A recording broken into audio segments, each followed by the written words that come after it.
अस्सलामुअलैकुम नाज़रीन, आप देख रहे हैं ड्रामा सीरीज़ जुड़वा, जिसकी आने वाली एपिसोड बहुत होने वाली है इंटरेस्टिंग। आप लोगों ने देखा कि रक्षी की शादी हो जाती है और उसकी रुखसती हो जाती है, और वहाँ पर खड़ा मज़र बहुत उदास होता है, क्यों ना कि वो तो रक्षी को भी अपनी बेटी की तरह समझता था। इधर बहुत ही खुश होती है सारा और उसे खुशी खुशी इसको रुखसत कर देती है। जब वो उसे रुखसत रक्षी को कर देती है तो वो वहाँ पर खड़ी होती है, तो उसका कज़न उसे फ़ोन करता है और कहता है कि ज़ारा बाहर आओ। और वो कहती है कि तुम लोग यहाँ कैसे आ गए। वो कहता है कि मैं कह रहा हूँ कि तुम फ़ौरन बाहर हो। जब वो बाहर आती है तो उससे कहती है कि फ़ौरन तुम सारा को अंदर भेजो। वो सारा अंदर चली जाती है और वो बाहर आ जाती है, और बाहर आके अपने कज़न को कहती है कि तुम यहाँ पर क्यों सरमत आए हो। तो वो कहता है कि तुम्हें लेने आया हूँ, चलो घर चलो। कहती है कि मैं नहीं जाऊँगी, अभी मेरा बहुत काम रहता है। इधर आप देखेंगे कि सारा जब घर आती है तो अपनी माँ के गले लग कर कहती है कि आप कैसी हैं, ठीक है। तो उसकी माँ हैरान होती है कि इसे क्या हो गया है, और वो जब उसकी माँ कहती है ठीक है, मैं अभी तुम्हारे बाबा को दवाई देकर आती हूँ, तो फिर देखते हैं, बात करते हैं। और इधर ये भी इस अमाद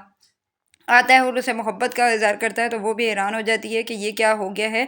और उसे कहती है कि जी हाँ। तो वो कहता है कि सारा तुम्हें क्या हो गया, अभी तो तुम बिल्कुल ठीक थी और अभी तुम्हें हो क्या गया है। लेकिन वो आगे से खामोश रहती है और वहाँ से चली जाती है। इधर आप देखेंगे कि जब फ़ौरन ज़ारा सरमत को समझा लेती है, और उसके बाद वो फ़ौरन सारा को कॉल करती है और कहती है कि सारा तुम जल्दी से बाहर हो, मैंने अपनी जगह पर वापस जाना है। तो उस पर आगे से सारा कहती है कि क्यों तुमने वापस आना है, तुम अब सब कुछ तो ठीक कर चुकी हो और तुम घर चली जाओ। तो उस पर वो कहती है कि पागल मत बनो, मैंने तुम्हारी फुप्पो का सुना है कि वो तुम्हें कत्ल करने का इरादा बना रही है, इसलिए मैं कह रही हूँ कि तुम जल्दी से बाहर हो, मैं अपनी जगह पर जाऊँ। तो वो कहती है कि मैं कैसे बाहर आ सकती हूँ, अगर किसी ने मुझे देख लिया या पकड़ लिया तो फिर मैं क्या करूँगी। वो कहती है कि किसी तरीके से भी तुम बाहर हो। कहती है अच्छा, मैं आने की कोशिश करती हूँ। वो फ़ोन बंद करती है और बाहर जाने लगती है, तो आगे उसकी फुप्पो खड़ी होती हैं। जब उसकी फुप्पो उसे कहती हैं कि कहाँ जा रही हो, किसके पीछे भागकर जा रही हो। तो वो कहती है कि फुप्पो मैं कहीं नहीं जा रही, मैं तो बस यहाँ पर ज़रा सा बाहर जा रही हूँ। कहती है कि मैं जानती हूँ जो तुम बाहर जा रही हो, मैं जानती हूँ किसी लड़के के साथ भागने वाली हो। मेरा तो दिल चाहता है कि जैसे तुमने अपने बाप के सामने मेरी बेइज्जती करवाई है, इसी तरह मेरा दिल चाहता है कि मैं तुम्हें कत्ल ही कर डालूँ। तो उस पर सारा डर जाती है, क्योंकि वो असल में सारा होती है, ज़ारा तो नहीं है। ज़ारा तो डरती नहीं है, लेकिन वो समझ जाती है कि कुछ तो गड़बड़ है। तो वो कहती है कि क्यों, तुम्हें क्या हुआ है। तो वो कहती है कि कुछ भी नहीं फूफो, मुझे क्या होना है। वो ज़ोर से अपना हाथ छुड़वा के भाग जाती है बाहर।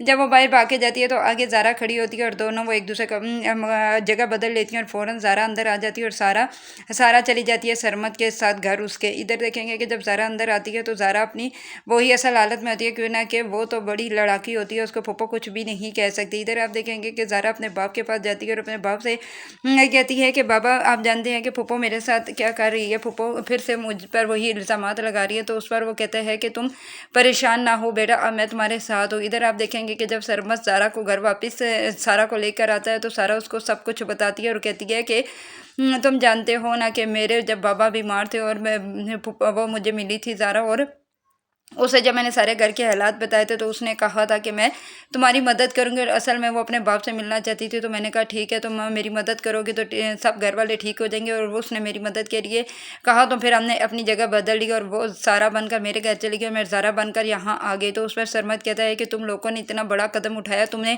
ना मुझे बताया, ना फुप्पो और ना दादा अबू को। अगर किसी को पता चल जाता तो वो कहती है कि किसी को भी नहीं पता चलना था, क्यों ना कि मैं तो डर जाती थी। ज़ारा किसी से भी नहीं डरती, उसने तो मेरे घर के सब हालात ठीक है। उसने देखा रक्षी की भी शादी करवा दी है, और रक्षी की भी शादी करवा दी, अब रहेगी ये फूफो को वो ठीक कर देगी, तो मैं फिर अपने घर वापस चली जाऊंगी। इधर आप देखेंगे कि फ़रत अपनी बेटी को कॉल करती है और उसे कहती है कि मैंने जब सारा को कहा कि मुझे चाय बना दो, तो वो कहती है कि जाके नूरा से कहें, वो आपको बना देगी। और अब देखो उसकी ज़ुबान बहुत चलने वाली है। तो उस पर आगे से रक्षी को गुस्सा आ रहा था। रक्षी कहती है कि मामा बस करें, मैंने आपका फ़ोन इसलिए उठाया कि आपको बता सकूँ कि अभी तक मुनव्वर घर नहीं आया और ना ही कमरे में आया, तो मैं क्या करूँ। तो उस पर उसकी माँ कहती है कि इसमें क्या परेशानी की बात है, आ जाएगा, तुम परेशान क्यों हो रही हो। तो वो कहती है कि परेशानी की तो बात है ना, मुझे नहीं पता वो कहाँ गया, घर में भी मौजूद है या नहीं। तो वो कहती है कि अच्छा ठीक है, तुम परेशान ना हो, वो आ जाएगा। जब वो कॉल बंद कर देती है और सोचना शुरू हो जाती है कि ये कहाँ गया होगा मुनव्वर, क्या मैंने अपनी बेटी के गलत लोगों में शादी तो नहीं कर दी। वो बहुत ही परेशान हो जाती है और कहती है कि चलो ठीक है, फिर भी सब कुछ ठीक हो जाएगा। और वो इधर सारा के बारे में सोचना शुरू कर देती है, और सारा कहती है कि अब मैं फूफो आपको छोड़ूंगी नहीं, कि आप ये कह रही थी कि आप मुझे मारेंगी, मैं आपका सब कुछ बाबा को जब बता दूंगी तो बाबा आपको छोड़ेंगे नहीं। तो उस पर फ़रत भी बहुत परेशान हो जाती है और कहती है ये सारा की बच्ची, अगर सारा की बच्ची सब कुछ अपने बाप को बता देगी तो मैं क्या करूँगी। अगर आप लोगों को वीडियो अच्छी लगती है प्लीज़ लाइक और शेयर करें और सब्सक्राइब कर दें, और बेल को भी दबा दें ताकि हर आने वाली लेटेस्ट वीडियो आपको बर वक्त मिल सके। क्या ज़ारा